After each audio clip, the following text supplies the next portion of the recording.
Hello, welcome back to Flutter course. In this lecture, I will show you how to use long list in Flutter. In our previous lecture, we have learned how to use the list view. But if you about to add more items in the list, it is very difficult to use in your device because in that list view, you are not able to put long data. That's why we are going to use long list. So let's start the new Flutter project. Let's select the Flutter application and put your project name here. Let's call that as Flutter underscore long list. After, if you see this issue, you have to select the Flutter SDK path. I have Flutter SDK path on my root directory and Flutter SDK folder, and this is the SDK directory. Just click open. After, click next. Now you can provide your company domain here. If you want, you can change the package name again. Now finish. Alright, in long data list, firstly we have to prepare the data source. Secondly, we have to convert data source into widgets. Finally, we have to use widgets as children of a list view, right? First, let's clean the main.dart file that's available in our project directory and live directory. Clean all. Now we need to create the main function and put braces. Inside braces, let's call for run app and add parentheses. Here, call for material app. After calling for this, you can see this is imported to your project. If not, you can manually type import inside single quotation package colon flutter / material.dart, right? Now what we have to do is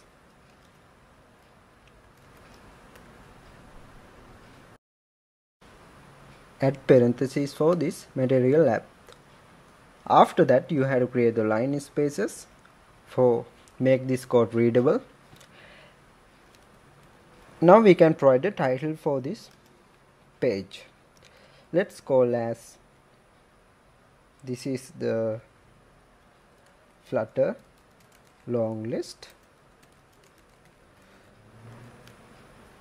After, we have to provide the home. Directly we are not able to do that. Then we have to create the scaffold. Add parentheses. Inside parentheses, now we are able to provide the page here. Let's add the app bar. That's same as the action bar, we know. It is a app bar. Inside parentheses, let's add the title for this. Title is a text and add parentheses there. We can also name this as you want. Right. Alright, after the end of this main function, we have to create a new function for return list items for the list view, right? Let's call as list and it use string, and let's put the function name as get list elements. Okay, after add parentheses and curly bracket. Now what we have to do is create a var and with the items it's assigned with list and it's also use string, and now we have to generate items.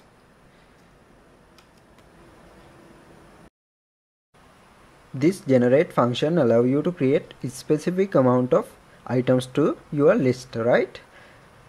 Inside parentheses of this generate function, you have to provide the length of the items. Let's say it is 500. Now we can use a lambda function for generate items. For that, it is counter here,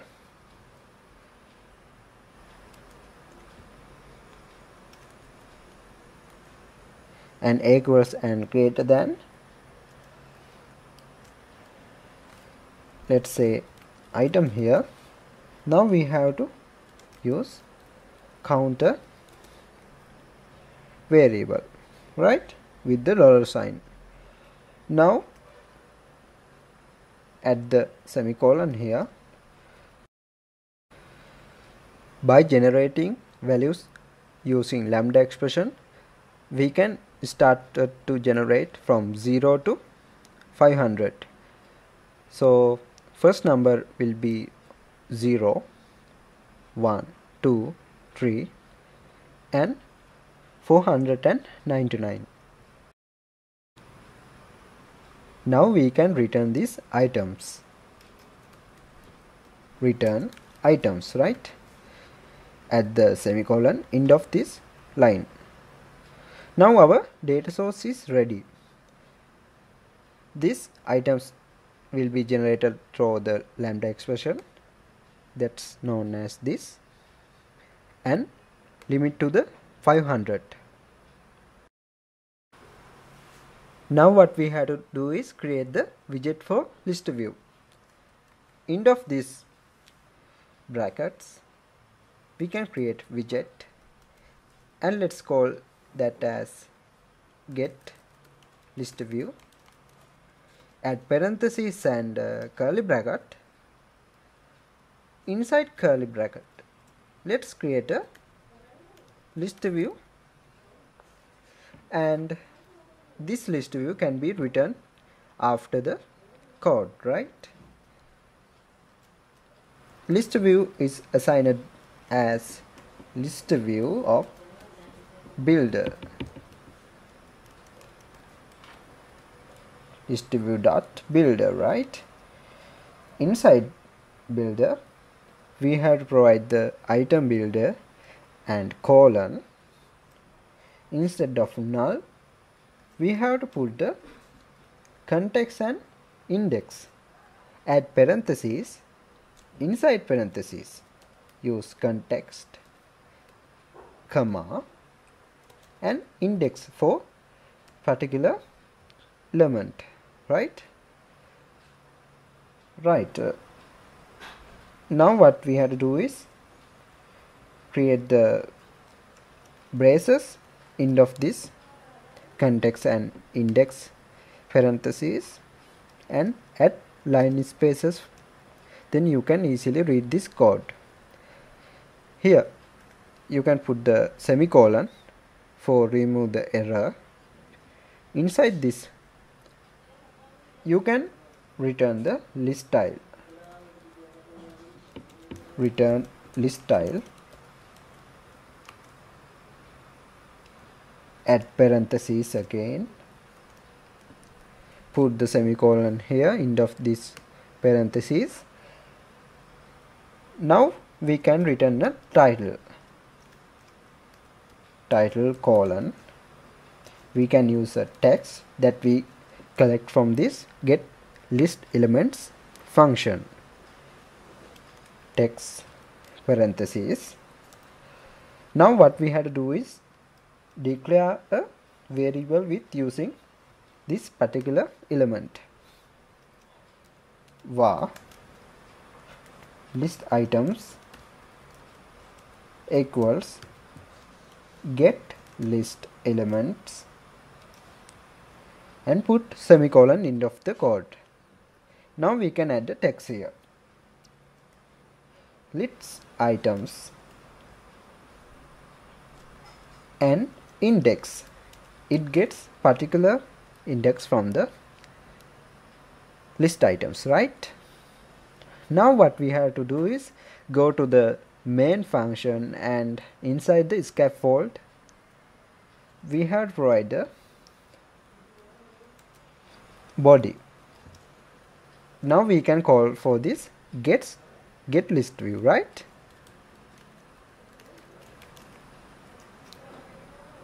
Great. Now let's run a simulator, or you can use Android emulator, but right now I'm using iOS simulator. Then click this icon and open iOS simulator. If you use in Windows, after simulator came, you can click this green icon for launch your app. Alright, what's the issue here? Actually, the thing is we have to return this list view end of this code, right? Return list view. Right. Let's stop and run again. Right. This is start from 0. What will happen now is these elements only load to the screen when it is requesting from here. It is not usually load to bottom if you are not scrolling. That's how this save device memory. Now let's customize our list style. I'm going to firstly use the leading as we added in our previous lesson. Leading colon. I'm going to use an icon here, and it is getting from icons. Let's use a person here, right? Now add comma. If we need, we can use a training as an icon, and parentheses, choose icons dot. Let's use the phone here, right? Now we can add the subtitle for this list style. How we can do that is subtitle colon. Now let's say it is text, and put parentheses. This is long list item, right? Now let's get current element ID here. For that we have to put $, because we are getting from another variable, and add curly bracket. Inside curly bracket we can call for our list items, which is this, and add square brackets. Now we can provide the index. Now particular index will return to here, right? If we run this on our simulator, right, you can see. Now what we have to do, add the onTap method. Put comma here and call for onTap. Now let's use a anonymous function here. Inside curly bracket, let's debug print, and I'm going to use message as this index is. Now let's pass the element ID here, $, and curly bracket. Inside curly bracket, let's use list items and square brackets. Inside square bracket, put the index here, right? We run this. Alright, if we click this, we can return this index is 0. If we click randomly, right? We'll see you on next lesson. Thank you.